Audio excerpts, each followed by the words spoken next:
Bienvenidos a Consultorio Médico Sin Filtros, un podcast especializado en humanizar la práctica médica, sensibilizando a los pacientes acerca de sus padecimientos y haciéndoles saber qué esperar dentro de un consultorio médico.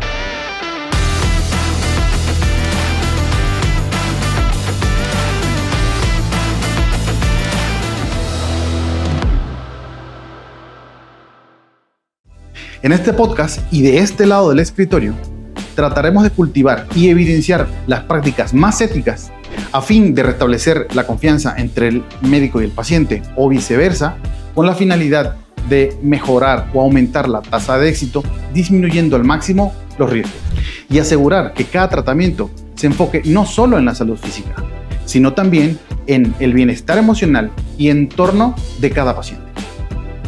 Continuando, como les había comentado y prometido, otra invitada de lujo, la doctora Cecilia Márquez. Ella es ginecóloga. Cuéntanos, doctora, un poquito, por favor, acerca de su formación, de dónde proviene. Bueno, yo nací en Guadalajara. Hice todos mis estudios de primaria, secundaria, bachillerato, todo lo hice aquí, y en la Universidad Autónoma de Guadalajara hice la carrera de medicina, en donde conocí a mi esposo. Él es venezolano y por lo tanto tuve que ir a residir a Venezuela. Allí duré 34 añitos.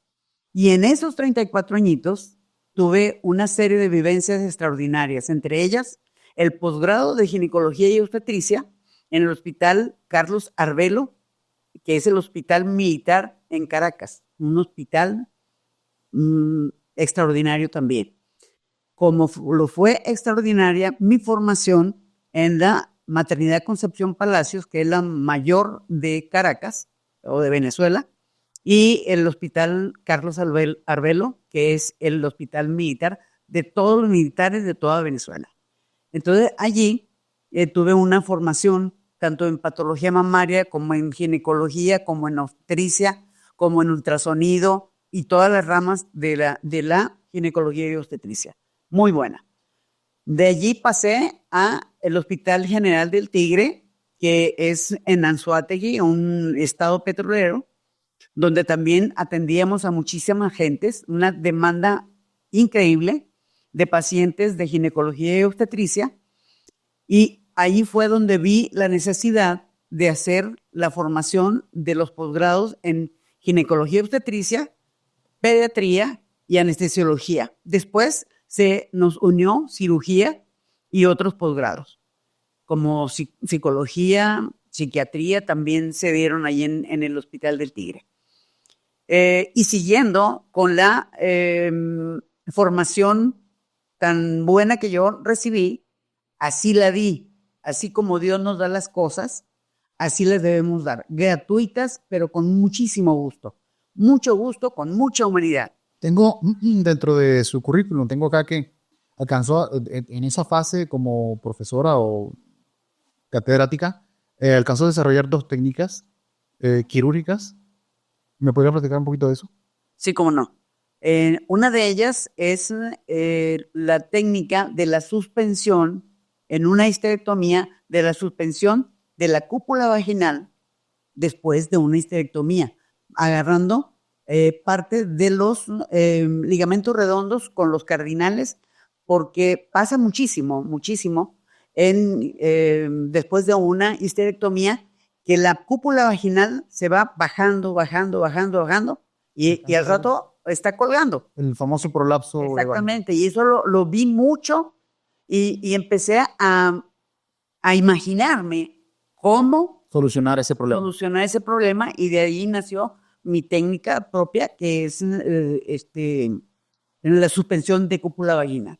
Igualmente, en la cirugía vulvar, cuando hay un prolapso de vejiga y un prolapso rectal en pacientes que han sido obesas o que tuvieron bebés que pesaron más de 3,5 kilos, hasta 4 y 5 kilos, pacientes diabéticas, pacientes muy obesas. Entonces, ¿a dónde se va? La presión intraabdominal de esa paciente hacia abajo, no tiene para dónde agarrar. Entonces, de allí empieza a hacer la formación de un prolapso, y depende de la celeridad con la que la paciente haga tratamiento, disminuya de peso, haga ejercicio, tonifique su musculatura pélvica. En esa medida, la paciente va a mejorar. Okay. Fíjense bien. Estamos en un nivel donde hay que tener en cuenta los síntomas de la paciente. Muy importante, porque hay pacientes que ni siquiera desconocen si tienen que ir o no al médico, cuándo sí, cuándo no. ¿Cuáles serían esos síntomas de los más comunes que la gente son tan obvios que se obvian? Exactamente. Fíjate, por ejemplo, hay pacientes que vienen con una situación de ardor al orinar. Ese es el síntoma principal, que uno le dice disuria, okay, o le dice mal de orín, en lo común. ¿Verdad? Ahora, ¿de dónde viene ese mal de orín? Entonces hay que averiguar todos los otros síntomas que conllevan a la consecución de ese síntoma. Sí, a la resolución del problema. ¿Verdad? Primero, la paciente ha tenido leucorrea, o sea, flujo vaginal, okay, ha tenido comezón, ha tenido ardor, ha tenido salida de líquido, okay, ¿verdad? Ahora, el color del líquido, el olor del líquido, porque hay leucorreas o flujos horrorosamente pestilentes que la paciente en oportunidades le digo, ¿ya te has dado cuenta de este olor? No, uno lo descubre. Claro. ¿Verdad? Pero hay veces que la paciente misma viene y dice, doctora, yo siento que me siento y me sube un olor que ni yo lo soporto. Y digo, soy yo. Ay, no puede ser. Claro. Entonces, ahí es donde la paciente dice, voy con el médico. Empezará con un médico general, después el médico general, si es consciente de que no alcanza a resolver el problema, lo va a mandar o con un urólogo o con una ginecólogo, okay, con un ginecólogo, porque hay también muchos hombres ginecólogos. Y entonces, allí es donde los síntomas que nos lleva la paciente son demasiado importantes. Okay. Por eso demasiado importante es captar en la historia hasta lo poquito que nos pueda decir la paciente. Ejemplo, todas las menstruaciones, doctora, me huelen horrible, me huelen las menstruaciones y no entiendo por qué.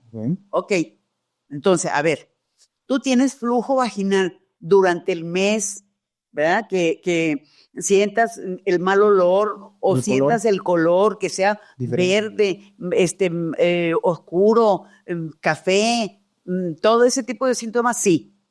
Entonces ya uno va sacando conclusiones, en lo que va hablando con la paciente, se va dando cuenta del problema principal. Allí tenemos, por ejemplo, una endometritis. Cuando una menstruación es sumamente fétida, okay, ¿verdad? Es que la infección vaginal se pasó por el cuello de la matriz, ¿verdad? Hacia la matriz. Ahora, la matriz, o sea, el cuello de la matriz se abre 2 veces espontáneamente al mes. Okay. Uno cuando uno está ovulando y otro cuando uno está menstruando. Okay. Y en esas aperturas de cuello, las bacterias se dan su gusto y se introducen. Okay. ¿Verdad? Ahora, cuando pasa la menstruación, la matriz se vuelve a cerrar, cerradita, y no pasa nada. Pero las que quedaron adentro, se siguen reproduciendo las bacterias. Y cuando viene la menstruación, viene oscura y viene de muy mal olor. Esos son síntomas que tiene la paciente y que a veces lo dan como normal. Claro. Y no lo dice. Ahora, lo dice. Pregunta importante. Digo, ya llegamos directamente al problema y cuáles son los síntomas.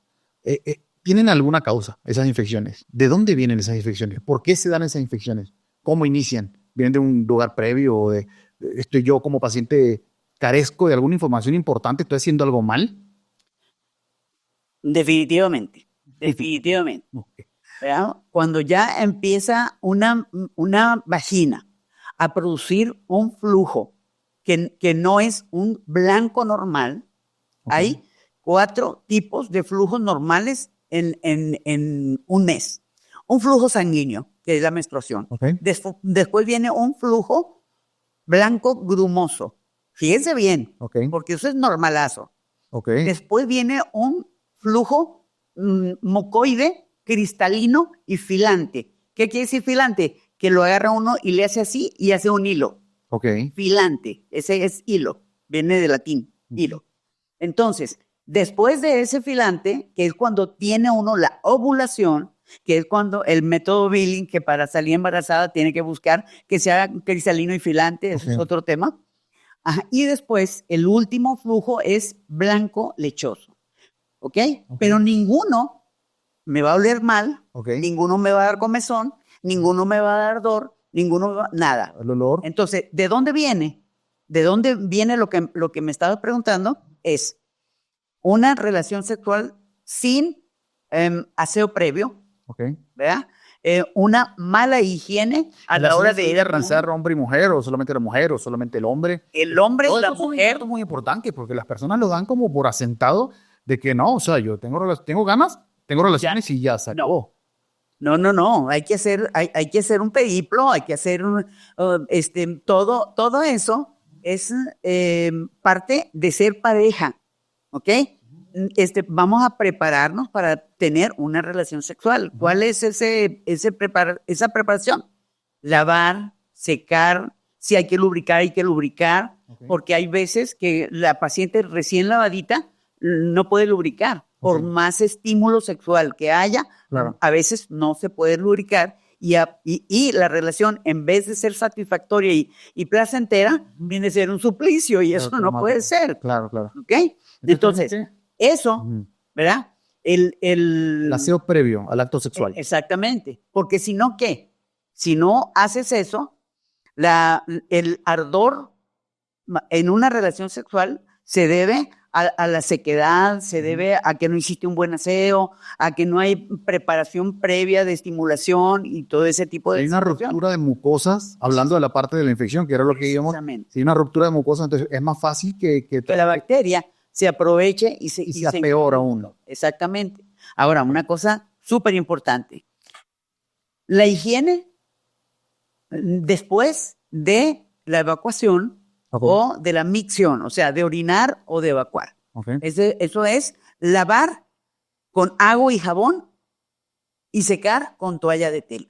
Porque la última que se ha venido viendo es limpiarse con toalla húmeda. Entonces, eso es malo. ¿Por qué? La humedad en genitales va a seguir produciendo multiplicación bacteriana.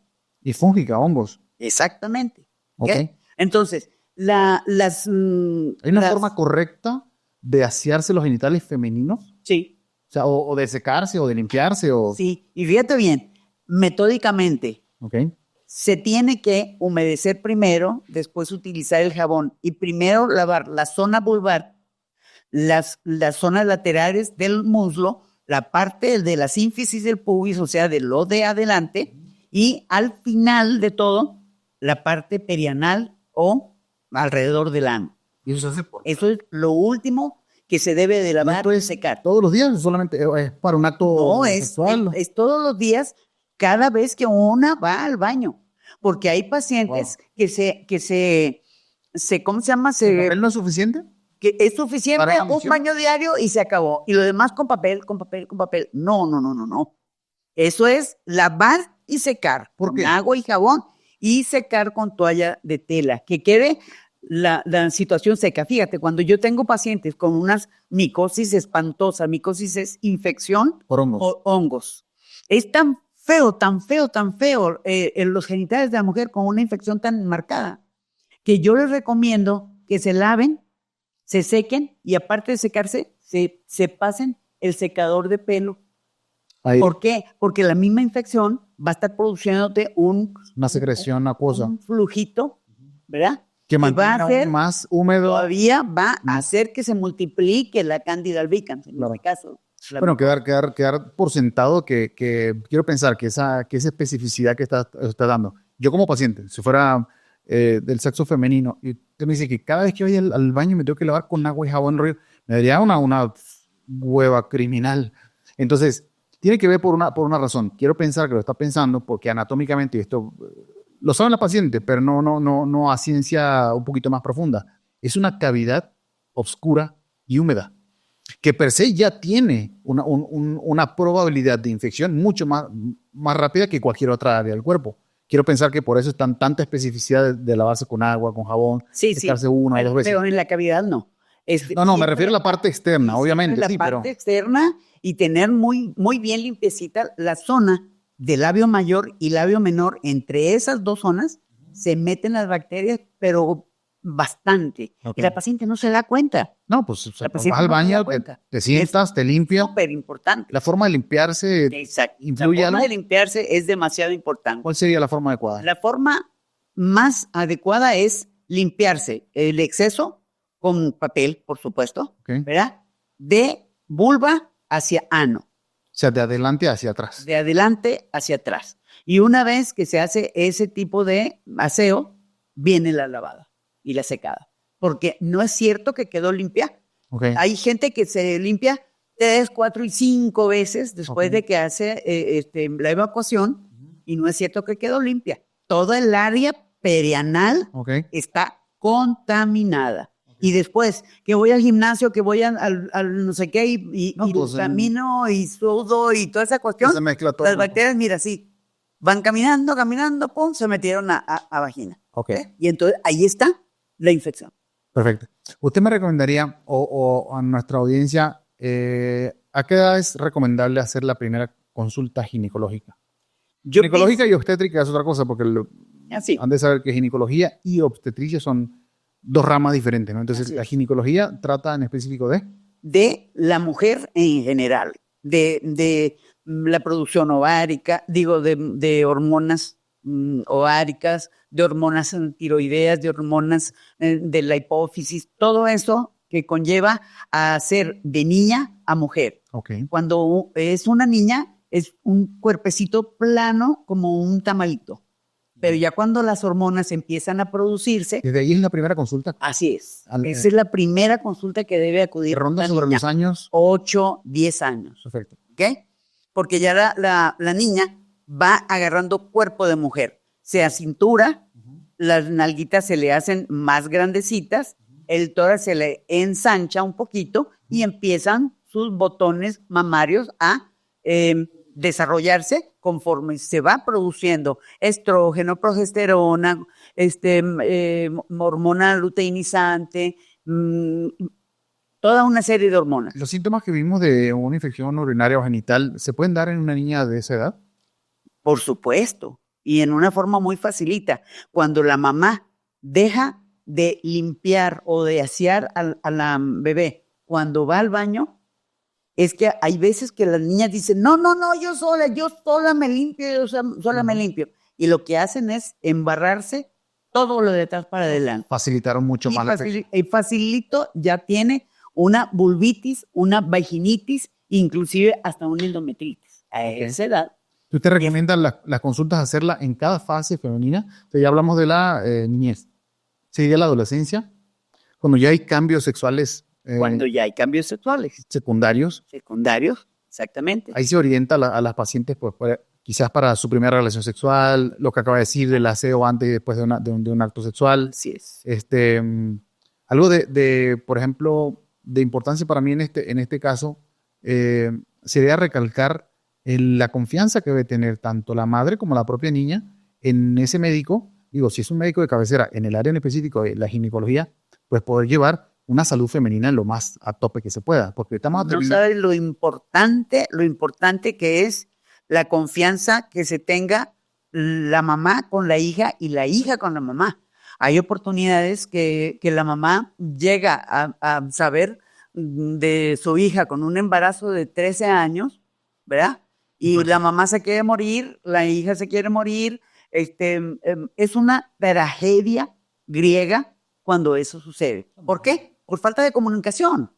Por falta de comunicación. Si la mamá no se siente con la suficiente sabiduría de orientar a su niña para eso, vamos con la ginecóloga para que te explique de la P a la PA todo lo que tienes que saber, todo lo que tienes que hacer con tus menstruaciones, con tu cuidado perianal, con tu cuidado vulvar, con tu cuidado de tus senos, con tu cuidado de todo tu cuerpo, Eso es lo que tiene que hacer una mamá para orientar bien a su niña. Si no se siente con la capacidad de orientarla, Claro, claro. debe llevarlo con un ginecólogo o Antes un médico que sepa bien.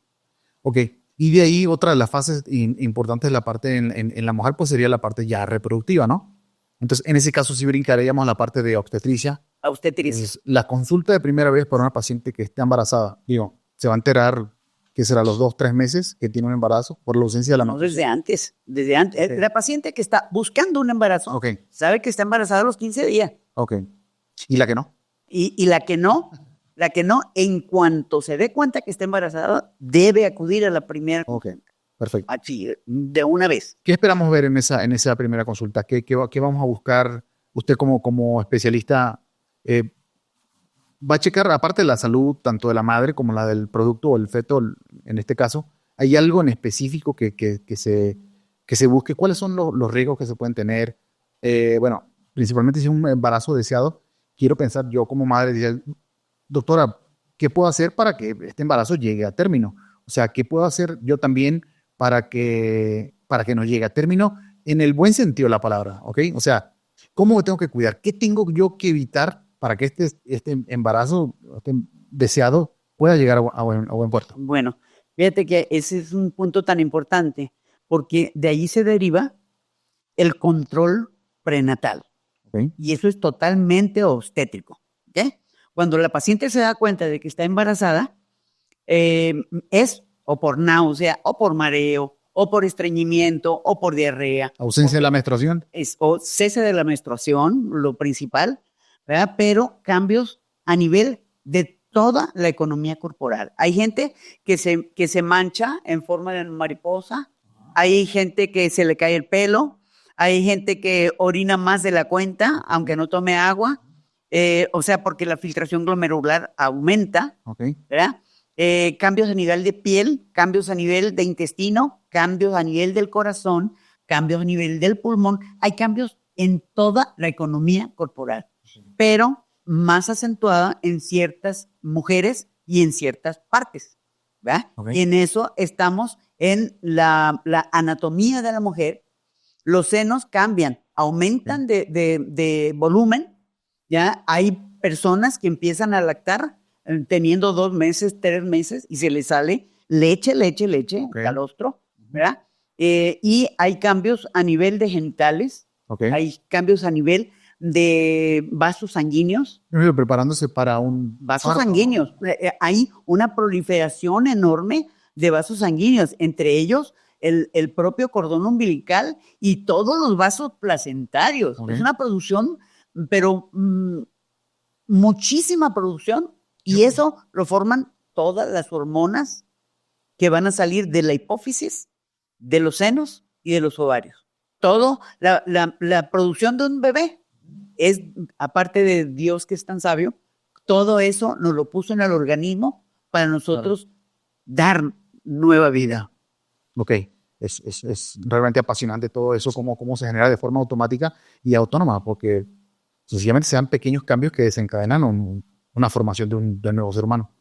Ya después, obviamente, ese producto o ese bebé comienza a crecer, también comienza a tener cambios dentro de la pelvis femenina, el bebé crece un poquito más, se prepara para un posible parto, que ahí es donde justamente, junto con el doctor Alfredo, llegamos a ese punto de encuentro donde como algo tan bonito como es la maternidad puede causar tantos estragos en el cuerpo femenino. Es un sacrificio gigantesco para una mujer de forma física, como esa madre se desmineraliza, se descalcifica para producir una leche tan rica en nutrientes para un producto. Es fenomenal. Realmente es realmente muy, muy, muy apasionante. Pero en el caso específico de ese parto o de ese embarazo ya terminó un producto, hablando de, no sé, 2 kilos 800 a 3 kilos y medio, ¿cómo modifica todos los músculos pélvicos de ese piso pélvico y cómo elonga los ligamentos para que esa paciente luego pueda tener,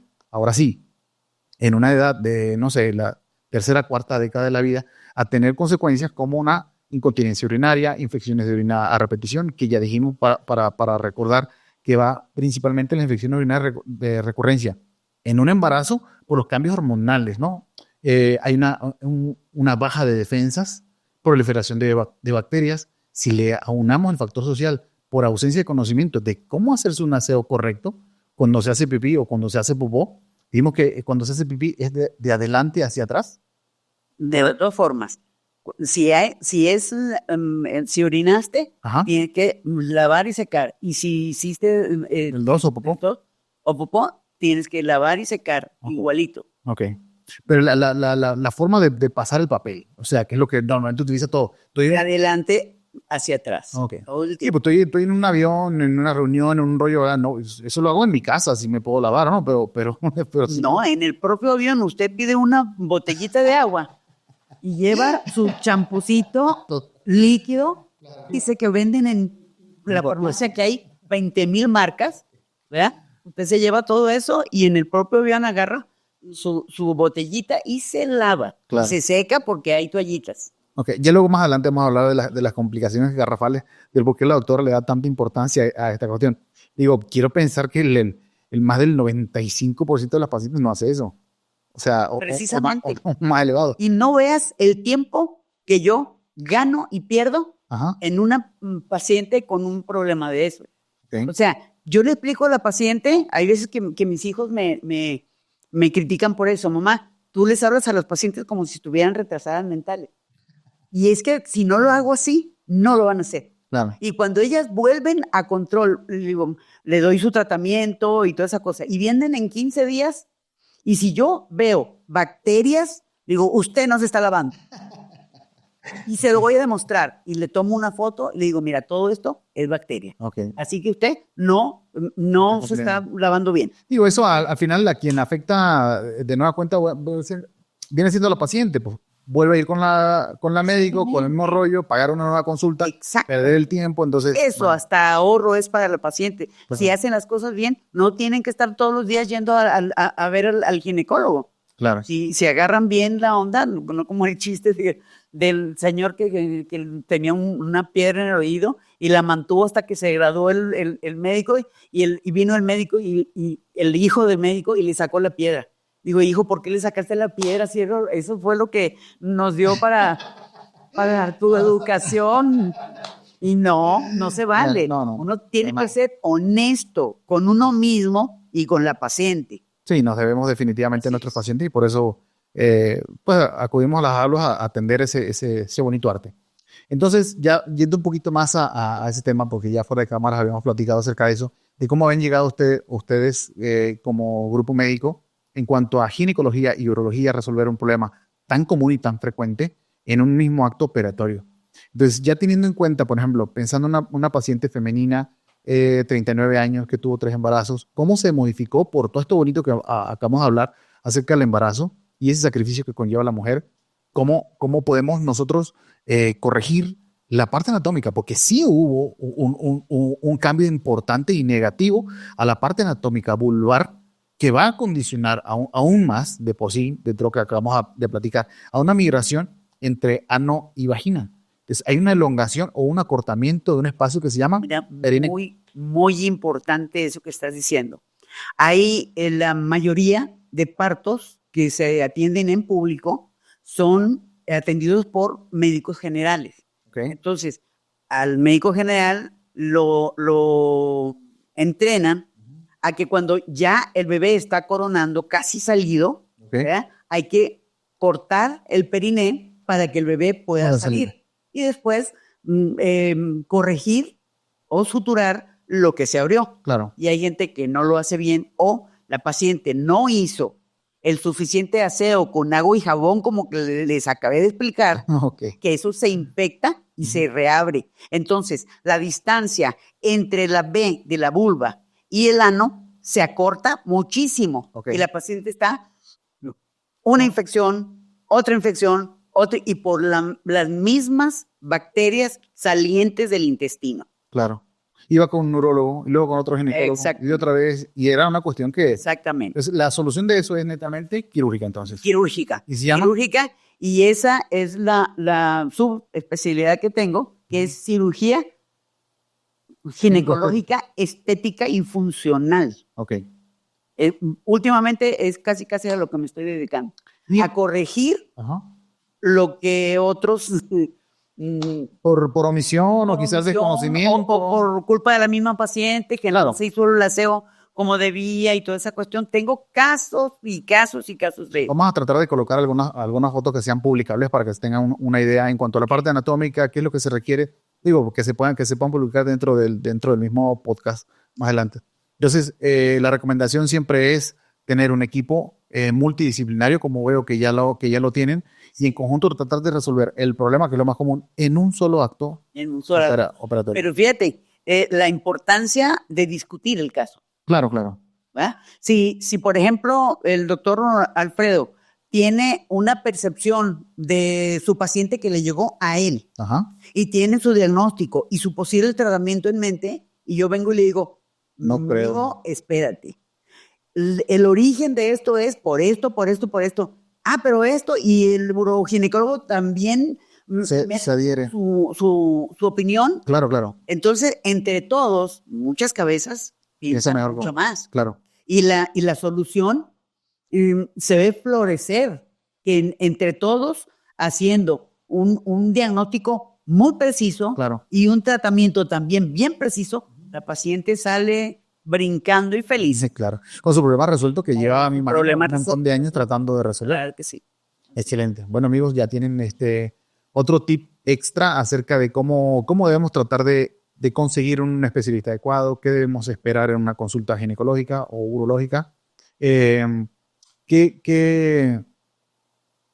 apertura debemos tener como pacientes, qué receptividad tenemos como pacientes, porque también dentro de nuestra sociedad le comentamos a una compañera, ¿sabes qué? Que fui con la ginecólogo por tener esto. Ah, no, ni vayas, tómate esto. No, es que me dio tal tratamiento. No, ni creas en ese rollo. Entonces, es importante también, primero que nada, acudir con el especialista. Y luego... La gente se automedica, mucha, ¿no? Sí. Seguir las indicaciones. Eso es lo más importante. Y bueno, hasta acá lo vamos a dejar el día de hoy. Esperemos que les haya gustado nuestro podcast Consultorio Médico Sin Filtros. Dios los bendiga. Agradeciendo muchísimo su atención y el haber compartido este agradable momento con nosotros. No me quería despedir sin antes agradecer a quien hizo posible todo este podcast, a nuestro panel de expertos e invitados, a todos los doctores que nos acompañaron el día de hoy, y en especial mención a Marek Media Studios, encargados de desarrollar este hermoso podcast para todos nosotros. Esperemos lo hayan disfrutado. Síganos a través de redes sociales, en nuestros números de contacto. Estaremos gustosos de atenderlos.